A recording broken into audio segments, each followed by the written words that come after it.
تاریخ 10 دکامبر همچون روز حقوق بین المللی انسان از سال 1948 آغاز گردیده است که وقتی سازمان ملل متحد اعلامیه عمومی جهانی حقوق بشر را قبول کرد. این حجت به تمام کشورها مسئولیت محافظت حقوق شخص را به دوش گذاشت. حقوق انسان تنها یک مفهوم حقوقی نبوده، آن ارزش است که زندگی سالم، آزاد و شایسته را تامین می‌کند. هر یک شهروند حقوق دارد، از تعلیم، سلامتی، امنیت شخصی، آزادی سخن، آزادی انتخاب دین و اشتراک در حیات سیاسی و جمعیتی بهره برد. همزمان او مسئول است که حقوق دیگران را احترام نماید و در جامعه با رفتار نیک زندگی کند. امروزها در تمام کشورهای جهان برای بلند برداشتن معرفت حقوقی چهاره‌بینی‌ها، کنفرانس‌ها و ملاقات‌ها برگزار می‌گردد.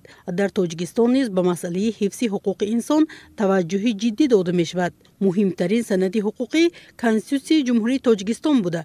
حقوق و آزادی‌های انسان و شهروند را کفالت می‌دهد. حقوق به زندگی، تعلیم، آزادی سخن، برابری، امنیت، حمایت سودی و دیگر آزادی‌ها در ماده‌های آن ذکر شده‌اند. قانون‌ها و برنامه‌های صاحبی به خاطر حمایت اهالی قبول و عملی می‌گردند.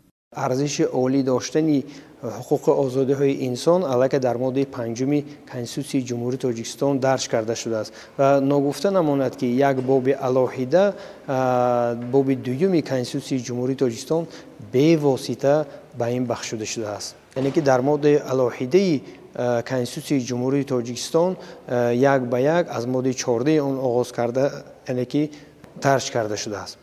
تجلیل روز بین المللی حقوق انسان به آن نگرانده شده است که حقوق انسان ارزش عمومی است و به هیچ گونه نژاد، ملت، دین یا جنس وابستگی ندارد. برای بنیاد جامعه عدالت پرور و پیشرفت ما باید به حقوق یکدیگر احترام گذاریم و برای صلح و امنیت سهم گذار باشیم. مستانم هدیل زاده، حبیبه ابراهیم زاده، اخبار.